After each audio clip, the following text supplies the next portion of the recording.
The rain poured steadily that Sunday morning, soaking the narrow dirt paths leading to the house of divine intervention. Despite the weather, a large crowd gathered outside the modest prayer house, eagerly waiting to get inside. The small wooden structure wasn't grand, but it was famous. Everyone in the surrounding villages knew about Mama Vision, the prayer house's charismatic leader. They spoke of her as a prophetess who could see into the future, uncover hidden secrets, and heal the sick. Victor stood among the crowd, pulling his jacket tighter against the cold rain. He didn't talk much as the people around him chatted excitedly about the miracles they had seen at Mama Vision's sessions. A man in front of him, holding a young boy's hand, said, "Last week, she healed my neighbor. He was blind for years, and now he can see clearly." Victor nodded silently, but kept his thoughts to himself. He had heard these stories before. People came from far and wide to see Mama Vision, bringing their troubles and their hopes, often leaving with lighter pockets and heavier hearts. Victor had his reasons for being here, reasons he hadn't shared with anyone. It wasn't just curiosity or skepticism that brought him to the prayer house. It was something far more personal. Victor's wife, Clara, had become deeply dedicated to Mama Vision over the past year. At first, he didn't mind. She spoke passionately about the prayer house and its work, and he thought it was just another way for her to strengthen her faith. But things had changed. Clara began spending more and more time at the prayer house. When she wasn't there, she was talking about it, telling Victor that Mama Vision had warned her about negative forces in their lives. Their once loving home became filled with arguments and tension. A month ago, Clara left, saying she needed time away to focus on God. Victor suspected Mama Vision's influence had something to do with their separation. Now he was here not just to see what the prayer house was about, but also to understand its power over Clara and so many others. He wanted answers. The House of Divine Intervention was simple. Bare wooden walls, a few benches, and a small altar at the front. The crowd quickly filled every available space, with many standing along the walls and sitting on the floor. Victor found a spot near the back, where he could see everything without drawing attention to himself. His eyes scanned the room, taking in the faces of the people around him. Most looked desperate, women clutching sick children, elderly men leaning on canes, young people with tear-streaked faces. They had all come looking for hope, for answers, for a miracle. Suddenly, the room grew quiet. Mama Vision had entered. She came from a small door behind the altar, dressed in a flowing white gown that sparkled in the dim light. Her head was wrapped in a colorful scarf, and she carried a simple wooden staff. Her presence was magnetic. The moment she appeared, all eyes were on her. "Praise the Lord," she called out, her voice strong and commanding. "Hallelujah," the crowd responded in unison. Mama Vision raised her hand for silence, her sharp eyes scanning the room. "The Spirit of God is here," she said, "and tonight, miracles will happen." The people erupted in cheers, clapping and shouting praises. Victor didn't cheer. He watched her carefully, studying the way she moved and spoke. There was no denying her charisma.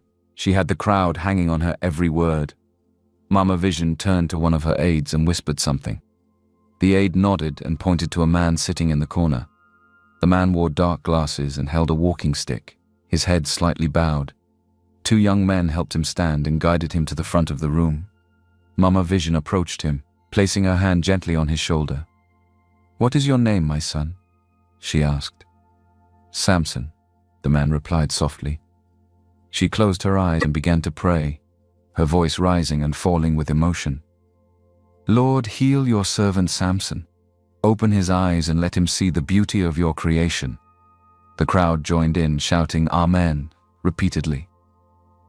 After a few moments, Mama Vision stepped back and looked Samson in the eyes. "Take off your glasses," she commanded. "The Lord has healed you." Samson hesitated, his hands trembling as he removed the glasses. The room fell silent. Then slowly, he blinked and looked around, a look of wonder spreading across his face. "I can see," he cried. The crowd erupted into applause and cheers, many falling to their knees in gratitude. Victor remained silent, his expression unreadable. He watched Samson closely, trying to match the man's face to a memory. Something about him felt familiar, but Victor couldn't place it. Not yet. After the session ended, Victor stayed in his seat as the crowd began to leave. He noticed that some people lingered, approaching Mama Vision with envelopes and small bags, which her aides quickly collected. Others knelt at her feet, asking for prayers and blessings. Victor stepped outside and began walking back toward his village.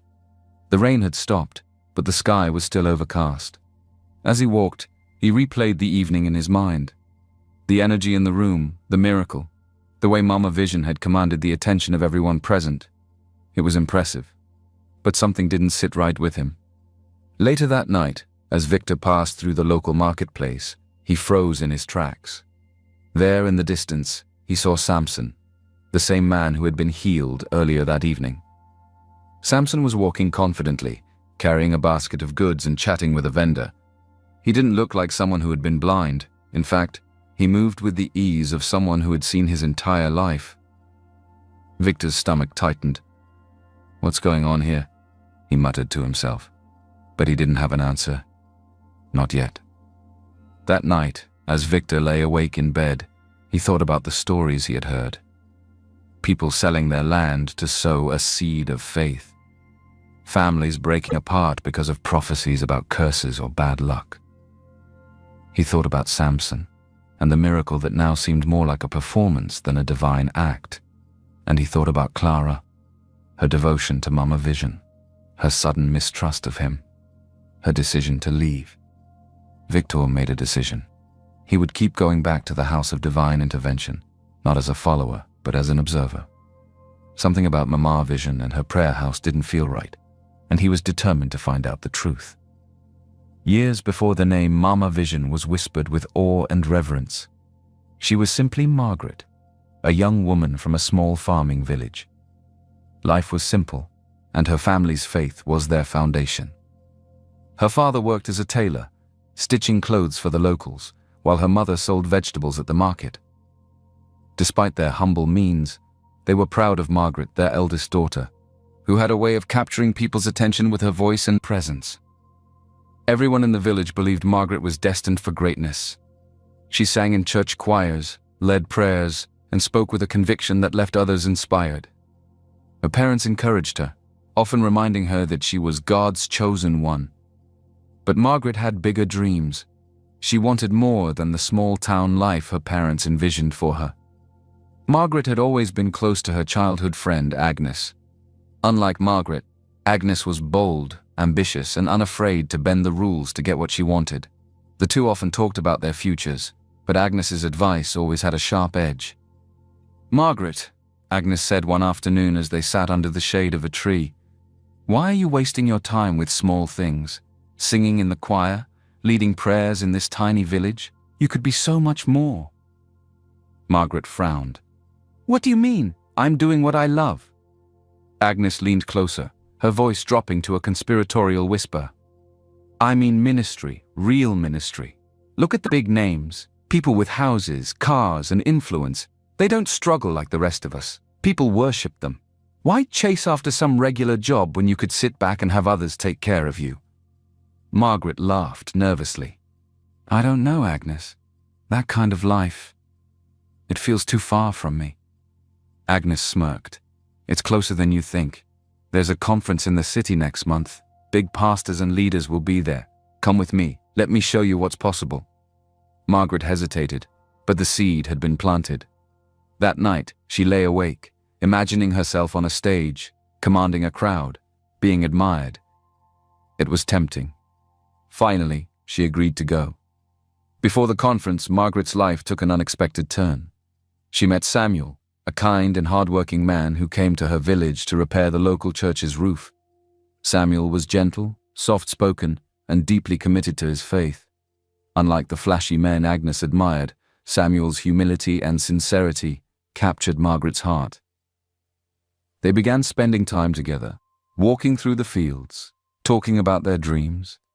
Samuel wanted to build a life rooted in love and faith, and for a while Margaret thought she could want that too. They married in a small ceremony, surrounded by family and friends. Samuel was everything Margaret could ask for in a husband: supportive, loving, and patient. But the pull of ambition still lingered in Margaret's heart. She couldn't ignore the dream Agnes had painted for her, a life of influence and admiration. When Agnes reminded her about the upcoming conference, Margaret hesitated. Samuel encouraged her, saying, "If it's something you're passionate about, go. I'll always support you." With his blessing, she went. The conference was a world away from Margaret's quiet village life. It was held in a grand hall filled with influential pastors, evangelists, and spiritual leaders from across the country. Margaret felt small and out of place, but Agnes reassured her. "You belong here," she said. "Watch and learn." It was there that Margaret met Pastor Silas, the charismatic leader who seemed to have all the answers. Silas spoke about power, influence, and the sacrifices necessary to achieve greatness in ministry. Margaret was captivated by his words. During a private session, Silas pulled Margaret aside. "You have a gift," he said, "but gifts are wasted without the right commitment. Are you ready to become something greater than you are now?"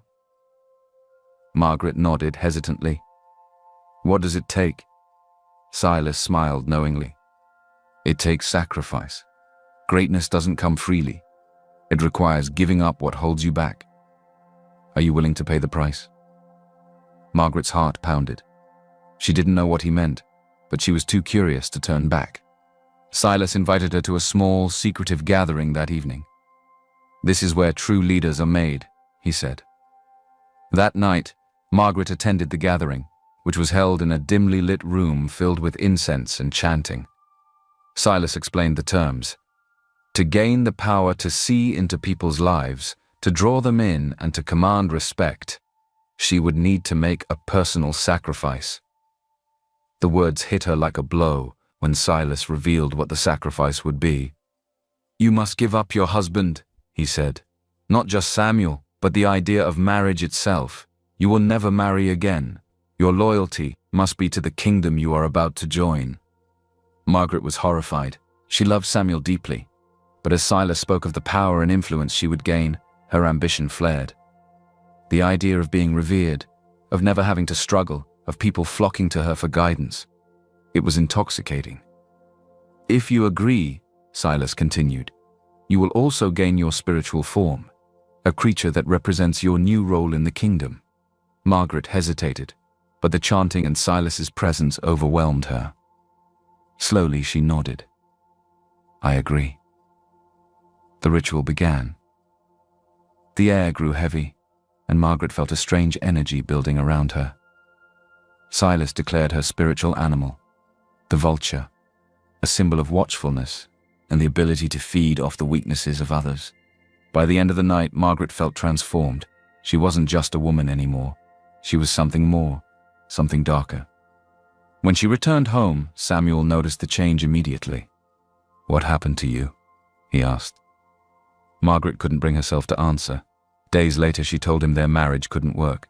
Samuel was heartbroken, but Margaret left without looking back. She buried her love for him deep inside, replacing it with the ambition that now drove her every move. After leaving Samuel, Margaret embraced her new identity as Mama Vision. She returned to her village, where she began her ministry. Her visions quickly gained attention as she used the knowledge and power she had gained during the ritual. People believed she could see their futures, uncover their secrets, and deliver divine blessings. The House of Divine Intervention grew rapidly, funded by donations from those desperate for miracles. Mama Vision introduced tools like blessed water, prayer mirrors, and personalized prophecies, which further cemented her influence. She became the figure Agnes had always talked about, a woman revered, respected, and feared. But beneath her glowing public image, Mama Vision carried the weight of her choices. Samuel, the husband she had loved, was gone. And every night, as part of her allegiance to the occult kingdom, she transformed into her spiritual form, a vulture, and joined others in the realm to renew her dark powers. Back at the prayer house, Victor sat quietly in the back, observing everything. Mama Vision commanded the room with ease, her words weaving a spell over the crowd. But Victor's mind was elsewhere, replaying the memories of his wife Clara and the devotion she had shown to this woman. Victor didn't know everything yet, but he knew this. Mama Vision wasn't just a woman of faith. She was something much more complicated and much more dangerous. The House of Divine Intervention wasn't grand, but its reputation made it seem larger than life. Situated at the edge of the village, it was surrounded by tall trees and a river that sparkled under the sun. From the outside, it looked like a simple wooden structure, but to those who came seeking miracles, it was a gateway to divine power. Inside, however, there was an unmistakable atmosphere of desperation. The walls were bare, the benches old and creaky, but the room was always packed. People came from far and wide, carrying their hopes, fears, and offerings. Victor stood at the back of the prayer house during another evening session, blending into the crowd. He watched as people carried envelopes filled with money, sacks of grain, and even small livestock to the altar. The offerings were collected by Mama Vision's aides, led by her right-hand woman Agnes, the same friend who had convinced her to start this ministry. Agnes moved swiftly, her practiced hands ensuring nothing was left behind. Mama Vision stepped onto the small stage at the front, her flowing white robe giving her an almost otherworldly presence. The room fell silent as she raised her hands. "The Spirit of God is moving in this place," she declared, her voice rising like a wave. "Tonight, someone's destiny will change forever." The crowd erupted in cheers, and Victor observed how easily she commanded their attention. He watched as she scanned the room, her sharp eyes settling on a young woman seated near the front. Mama Vision pointed at her. "You," she said, her voice cutting through the noise. "Come forward." The young woman, trembling, made her way to the altar. She looked no older than 20, her clothes worn but clean. Victor could see the fear and hope in her eyes. "What is your name, my child?" Mama Vision asked. "Angela," the girl whispered. Mama Vision closed her eyes for a moment, as if listening to something only she could hear. Then she opened them and spoke with conviction. "Angela, the Lord has revealed something to me. There is a curse on your family. This curse has been stopping you from progressing in life. But tonight, the Lord is ready to set you free." The crowd gasped, murmurs of hallelujah rippling through the room. "But," Mama Vision continued, her tone serious, "freedom comes with a price. You must sow a seed, a sacrifice that will show your faith." Angela hesitated, tears streaming down her face. "I don't have much," she stammered. "I've already given what I could. Do not worry, my child. You just need to continue so that your blessings will be released. Do not relent and give the devil a chance. If you trust the Lord, he will multiply your blessings." Angela nodded and reached into her bag, pulling out a small bundle of notes. She handed it to Agnes, who quickly placed it in the offering basket. Mama Vision placed her hand on Angela's head and began to pray loudly, her voice rising with intensity. Victor watched the scene unfold, his stomach twisting. He didn't doubt Angela's sincerity, but something about the exchange felt rehearsed, calculated. As the session ended and the crowd began to disperse, Victor spotted someone he hadn't expected to see. Angela's husband, Matthew. The young man stood near the entrance, his face pale and drawn. He looked like he wanted to speak to Angela, but couldn't bring himself to enter the prayer house. Victor approached him. "Are you all right?" he asked. Matthew looked up, startled. I came to take her home," he said quietly, his voice shaking. "She's been coming here for months. We've sold almost everything we own because of the prophecies. I begged her not to come today, but she wouldn't listen." Victor's stomach tightened. "What kind of prophecies?" he asked, though he already suspected the answer. "She says Mama Vision told her I'm cursed," Matthew replied, his voice breaking. "That I'm the reason for all our problems. I tried to talk to her, but she won't listen. Now she says we need to separate for her to be free of my bad luck." Victor felt a pang of familiarity. It was the same story Clara had told him before she left, the same accusations, the same blind faith in Mama Vision's words. He took a deep breath and asked, "Are things bad between you two?" Matthew nodded miserably, Our marriage is falling apart. She believes everything Mama Vision says, and she's not the only one. Do you know how many women in this prayer house have left their husbands? It's almost like..." He hesitated, as if afraid to say the words aloud. "Like it's part of the plan?" Victor finished for him. Matthew nodded again. "Exactly." Victor left the prayer house that night with his mind racing.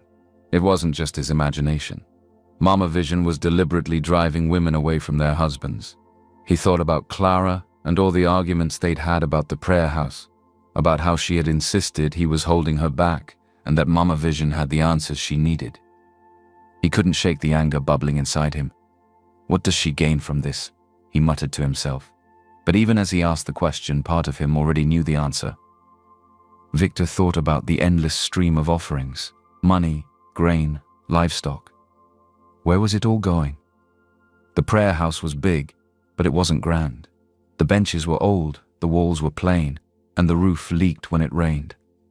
Mama Vision didn't seem to be investing in the prayer house itself, so what was she doing with the money? His thoughts turned to Agnes, the efficient and calculating aide who seemed to oversee every aspect of the offerings. Could she be part of the reason for the growing wealth Victor suspected was hidden away?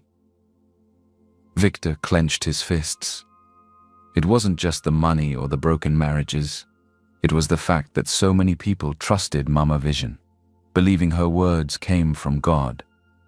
If she was lying, if this was all a manipulation, then she was destroying lives for her own gain.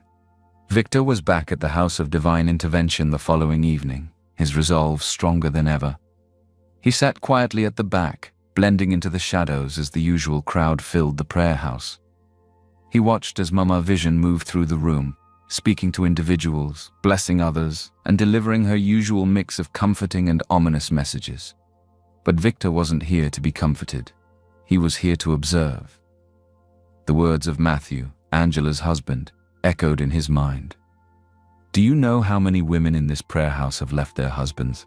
It's almost like it's part of the plan. Victor had no doubt now that it was.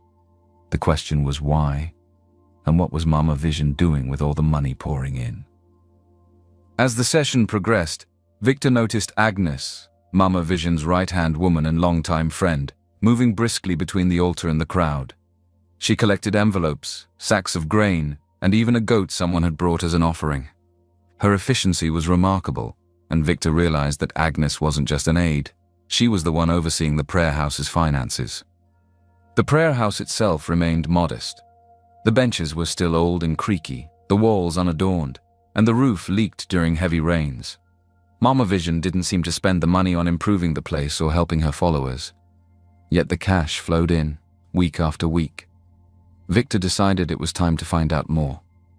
When the session ended, Victor lingered near the back of the prayer house, pretending to be deep in prayer. He watched as Agnes slipped into the back room with the night's offerings. Quietly, Victor followed her, careful to stay out of sight. The back room was dimly lit, its walls lined with shelves holding prayer books, bottles of holy water, and jars of anointing oil. At the far end, a small door led to another room.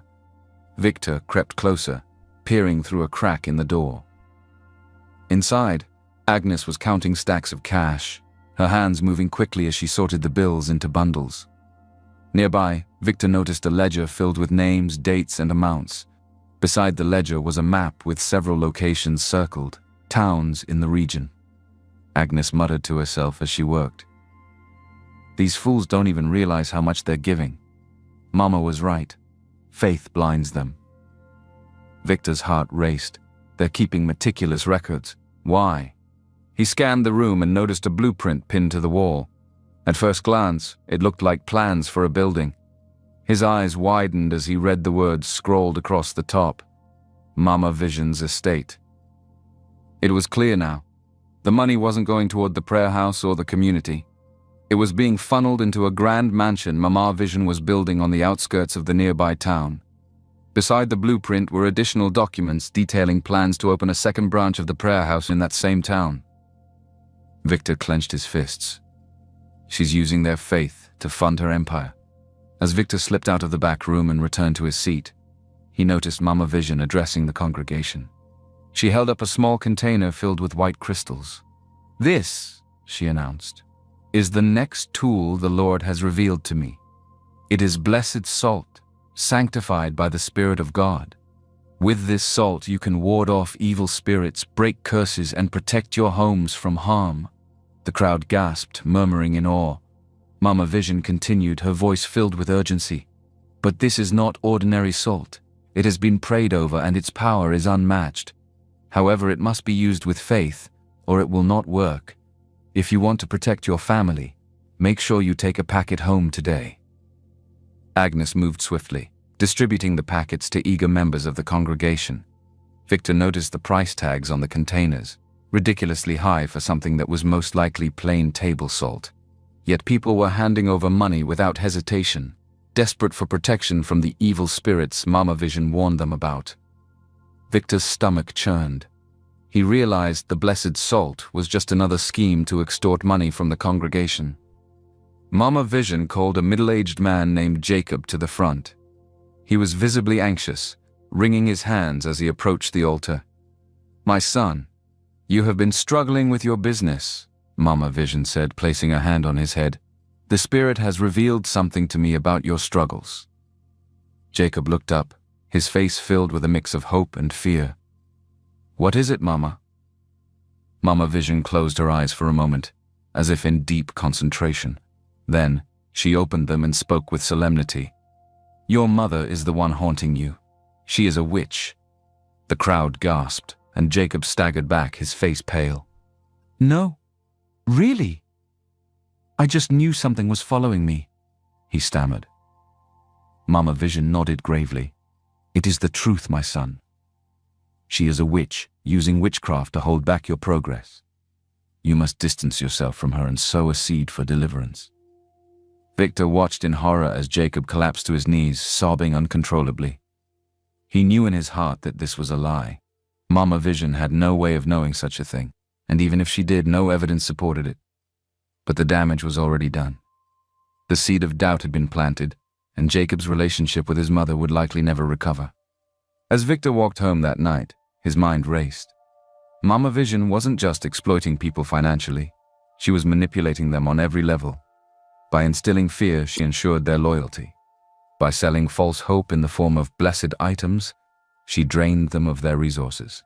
And by breaking families apart, she isolated her followers, making them more dependent on her. Victor clenched his fists. "This has to stop," he muttered. But how could he fight someone with so much power? Someone who had convinced an entire community that she was chosen by God? He thought of Clara, of Angela, of Matthew, and now Jacob.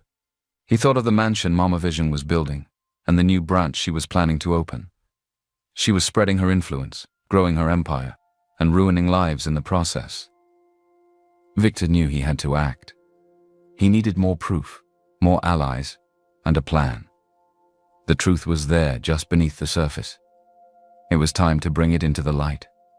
Victor had seen enough to know that Mama Vision's prophecies were designed to destroy lives, but nothing prepared him for the conversation he had with Jacob. He had known Jacob and his mother for a long time and knew that his mother could not possibly be a witch. He knew he had to do something about the seed of doubt already planted in his heart. After another prayer session, Jacob sat alone near the edge of the prayer house, staring blankly at the ground. His normally cheerful face was pale and lined with worry. Victor approached cautiously, sitting down beside him. "Jacob," he said gently, "I need to talk to you." Jacob looked up, his eyes red and tired. "What is it, Victor?" Victor hesitated, then spoke. "I don't think what Mama Vision said about your mother is true." Jacob's expression hardened immediately. "How can you say that? She's a prophetess. She knows things no one else can." Victor shook his head. "But have you ever seen anything that would make you think your mother is involved in witchcraft? Has she ever done anything strange?" Jacob's jaw tightened. "No, but that doesn't mean anything. Mama Vision said the curse is spiritual, something I can't see. She's the one with the divine insight, not me." Victor sighed, realizing he wasn't getting through. "Jacob, your mother raised you. She loves you. Don't you think you should talk to her before making any decisions?" Jacob stood abruptly, his hands clenched into fists. "You don't understand, Victor. Mama Vision said I needed to separate myself from her. If I don't, my life will never get better." Victor watched helplessly as Jacob walked away, his heart heavy. He knew Jacob's relationship with his mother was hanging by a thread, and Mama Vision's lies had made it even worse. Determined to uncover the truth, Victor decided to visit Jacob's mother, a frail widow who lived in a small hut on the outskirts of the village. When she opened the door, her face lit up with a warm smile. "Victor, it's been a long time. What brings you here?" Victor hesitated, unsure how to begin. "Mama, I wanted to talk to you about Jacob. He hasn't been himself lately." Her smile faded, and she gestured for him to sit.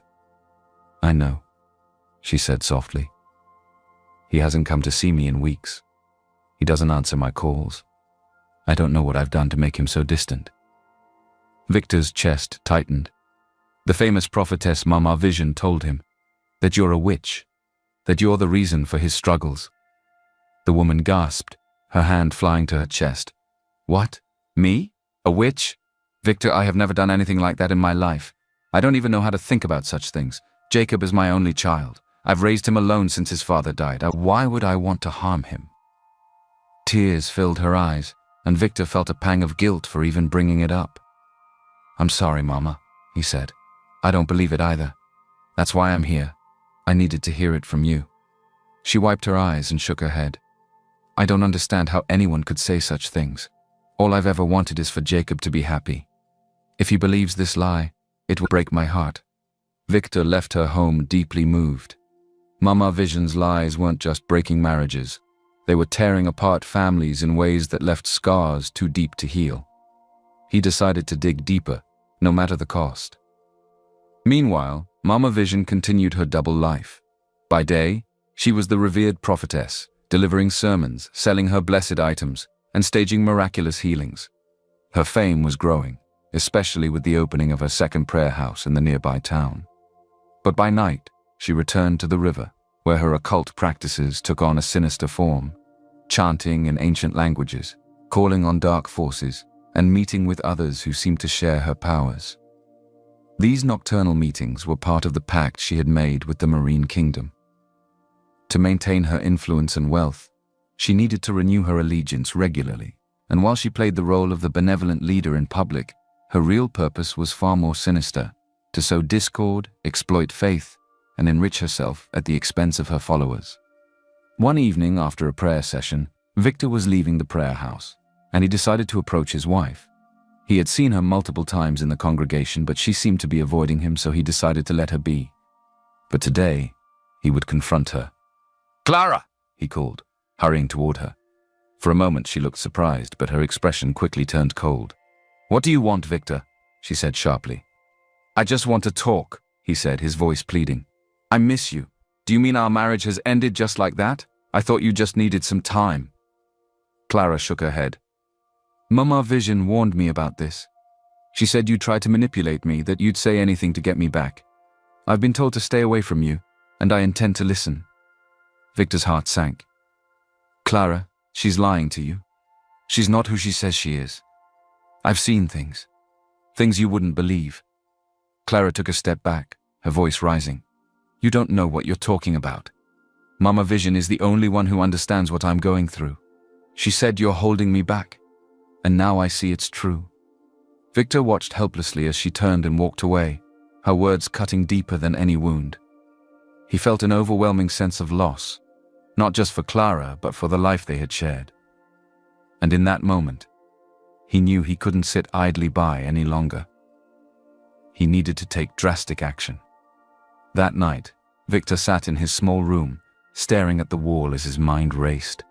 He thought about Jacob's mother, about Angela and Matthew, about Clara. He thought about the countless lives Mama Vision was destroying, all while building her empire. "I have to stop her," he whispered to himself. "But I need proof." The next day, Victor ordered a small recording device online. He knew it was risky, but it was the only way to expose Mama Vision. If he could capture her lies, her manipulations, he could bring the truth to light. When the device arrived, Victor wasted no time. He arranged for a private session with Mama Vision, claiming he needed her help with a personal problem. As he prepared for the meeting, he felt a mix of fear and determination. This was his chance to uncover the truth, but it could also put him in danger. Victor slipped the recording device into his pocket and took a deep breath. It was time to face Mama Vision. Victor arrived at the House of Divine Intervention for his private session with Mama Vision, his small recording device tucked securely in his pocket. He had spent the night preparing, knowing this was his best chance to gather evidence. If he could plant the device in her office, it might capture the conversations and secrets he needed to expose her. Mama Vision welcomed him into her office, her piercing eyes scanning him intently. Victor immediately felt a strange chill in the room. It wasn't just her commanding presence, it was something deeper, something unsettling. She gestured for him to sit. "Young man," she said, her voice steady but sharp, "what is it that troubles you?" Victor forced a smile. "Mama, I need your help. My life feels stuck, like there's something blocking me. I came to seek your guidance." Mama Vision nodded slowly, but her expression didn't soften. Instead, her eyes narrowed, and a knowing smirk appeared on her lips. "You've been restless, haven't you?" she said, wondering, searching for answers. "But tell me, Victor, are you sure you're looking in the right places?" Victor swallowed hard. I don't understand." Mama Vision leaned forward, her voice dropping to a near whisper. "I see more than you think. Be careful, Victor. You're walking a dangerous path. If you value your life, tread lightly." The words sent a chill down Victor's spine. Her tone wasn't a threat, it was a warning. She knew. Somehow she knew he had ulterior motives. The longer the session went on, the more Victor felt the weight of her gaze, as though she were studying him, peeling back layers of his thoughts.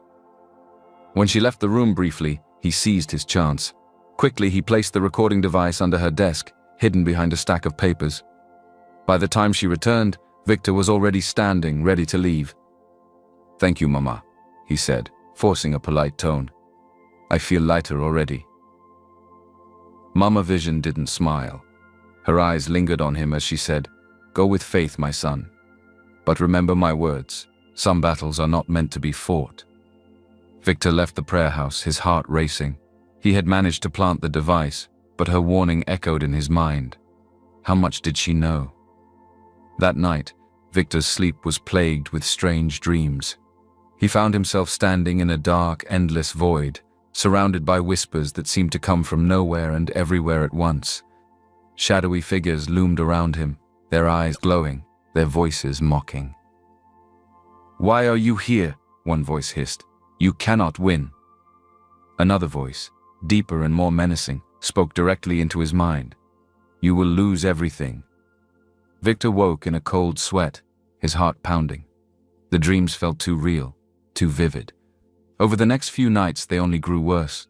He dreamed of vultures circling overhead, of water rising around him, pulling him under. Each time he woke gasping for air, fear clawing at his chest.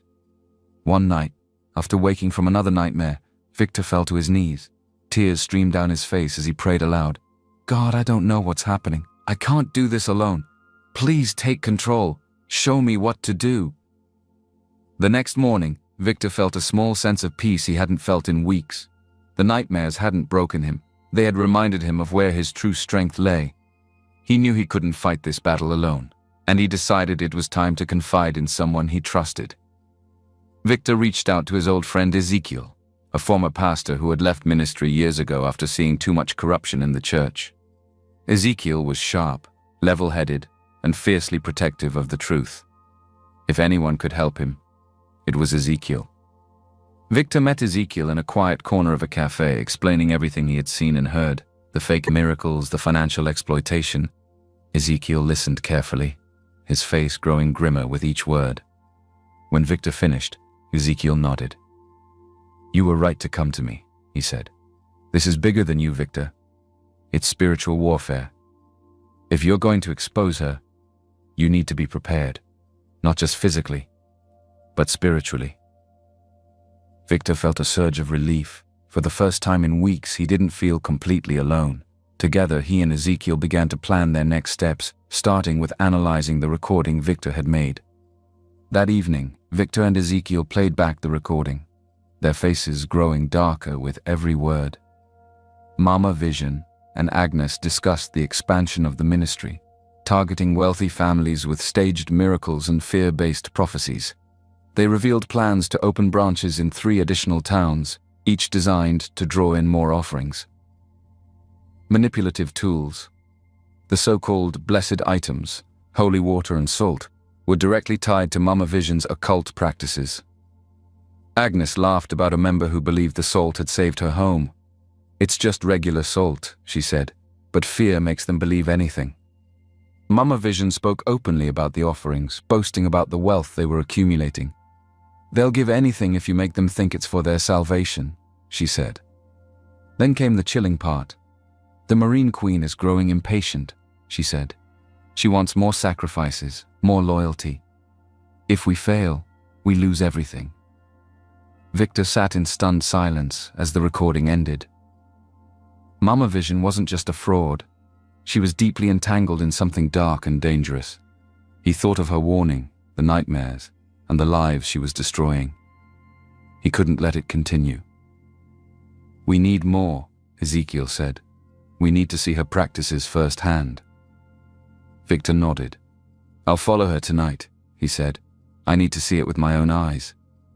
That night, Victor positioned himself near the riverbank, hidden among the trees. As midnight approached, he saw Mama Vision and Agnes arrive. They carried a bundle wrapped in cloth, chanting in low, guttural voices. Victor watched in horror as Mama Vision began to transform, her arms becoming wings, her body covered in dark feathers. With a piercing cry, she disappeared beneath the water, leaving Victor frozen in place. He had seen enough to know one thing. This wasn't just deception. It was evil. Victor returned home, his heart heavy but his resolve stronger than ever. He knew what he had to do. It was time to expose Mama Vision once and for all. Victor and Ezekiel spent the following weeks meticulously gathering evidence against Mama Vision. They knew the task was dangerous, but their resolve to expose her deception outweighed their fear.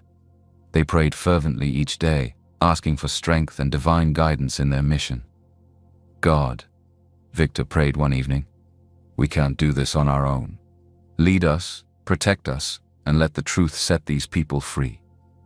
Armed with recording devices and hidden cameras, they began attending her sessions regularly, documenting every staged miracle, manipulative prophecy, and financial exploitation.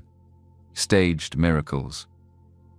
They captured footage of Mama Vision's aides paying actors to pose as sick or disabled people, only to miraculously heal them during the service. Victor recorded Mama Vision's nocturnal rituals near the river, including her transformations into a vulture-like creature and her eerie chants to the Marine Queen. The recordings showed her speaking in an unrecognizable language and offering items as sacrifices. Using a concealed microphone, they documented Mama Vision falsely accusing people's loved ones of being witches. One recording revealed her coaching a follower to sever ties with their family. "Distance yourself from them, or their curses will destroy you." The evidence was damning.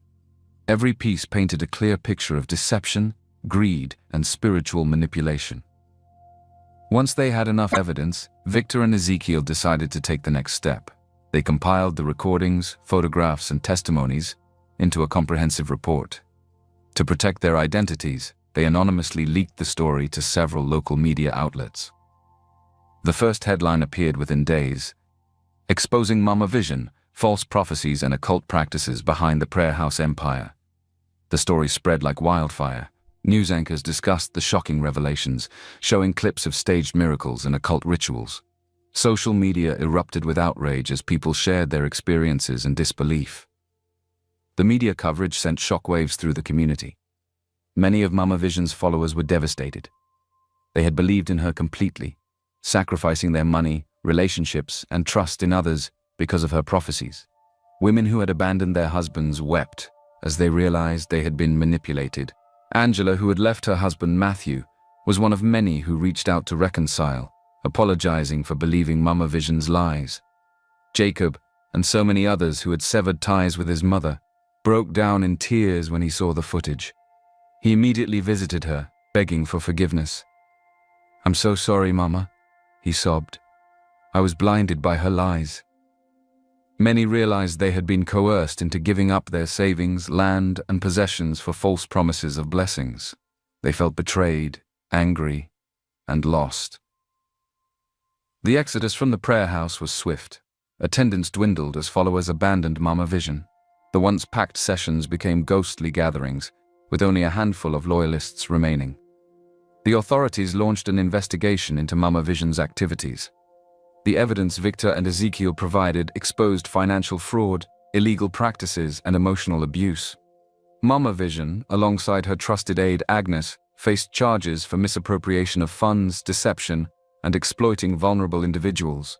Her occult practice and the sacrifice of her husband were also exposed, as that was the beginning of it all. Her empire crumbled. The second prayer house she had opened was shut down, and the mansion she was building was seized. The Marine Queen, whom Mama Vision had served for years, offered no reprieve. Without the offerings and followers to sustain her power, her connection to the occult kingdom began to wane, leaving her isolated and vulnerable. Throughout the ordeal, Victor and Ezekiel never wavered in their faith. They prayed daily, asking God to protect those who had been hurt and to guide them in helping others rebuild their lives. Victor, too, found strength in prayer. Though he had lost much, including his marriage to Clara, he felt peace knowing he had done what was right. As the dust settled, the community began to heal. Victor and Ezekiel worked quietly to support those who had been affected, encouraging them to seek reconciliation and forgiveness. Victor stood at the edge of the river one evening, watching the water flow peacefully. He thought of the battle he had fought and the lives that had been touched. "God," he whispered, "thank you for giving me the strength to do this. I know there's still more to be done, but I trust you to lead the way." Mama Vision, once a powerful and feared figure, now sat alone. Her influence was gone, and her empire was dismantled. The voices that had once guided her from the Marine Kingdom were silent, leaving her to confront the cost of her choices. She had sacrificed everything, her humanity, her family, and her soul, for power, only to lose it all. Victor, who had lost Clara to Mama Vision's influence, watched silently as other families reunited. He learned that Clara had moved to the neighboring town after Mama Vision's secret got exposed without a word to him. He thought maybe she felt too ashamed to face him. Though his marriage had not survived, he found solace in the knowledge that his actions had helped others find the truth. He immersed himself in community work, helping those still grappling with the aftermath of the lies they had believed. Among the many victims was Naomi, a widow who had given nearly everything to Mama Vision in hopes of finding peace and blessings. For months, she had lived in regret, mourning the life savings she had lost and the friendships she had severed on Mama Vision's advice. But Naomi refused to let bitterness consume her. She began organizing small gatherings in her home, inviting others to share their stories and find solace in each other's company. Through these meetings, Naomi found a renewed purpose, spreading awareness about spiritual manipulation and helping others rediscover their faith. "God's word is our anchor," she often said, "not the words of people, no matter how convincing they may sound.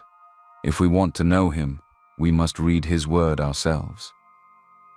Her gatherings grew over time, becoming a source of hope and encouragement for many who had been hurt by Mama Vision's deceptions. Victor, reflecting on the journey that had brought him to this moment, spoke during one of Naomi's gatherings. His voice was steady, but his words carried the weight of his experience. "We've learned a hard lesson," he said. "Not everyone who claims to speak for God is telling the truth. The Bible warns test every spirit to see whether it is from God. We didn't do that. We trusted blindly, and we paid the price." He paused, looking at the faces around him. But we can't let this break us. God is still good. His word is still true. If there's one thing we've learned, it's that we must know God for ourselves. Not through someone else, not through rituals or objects, but through His word. Read the Bible. Pray with a sincere heart. Seek Him, and He will reveal Himself to you. The room was silent, the weight of His words settling over the group. For many, it was a moment of clarity, a call to take responsibility for their faith and their relationship with God. As time passed, the community began to heal. The scars of Mama Vision's deception remained, but so did the lessons learned. Families rebuilt their bonds. Individuals rediscovered their faith. Victor and Ezekiel continued their work, quietly supporting those who needed help. Though the journey had been painful, they were grateful for the chance to bring truth to light and to remind people of God's ultimate authority. Faith, Victor often said, isn't about miracles or signs. It's about trusting in the one who holds all power and knowing that His love is enough.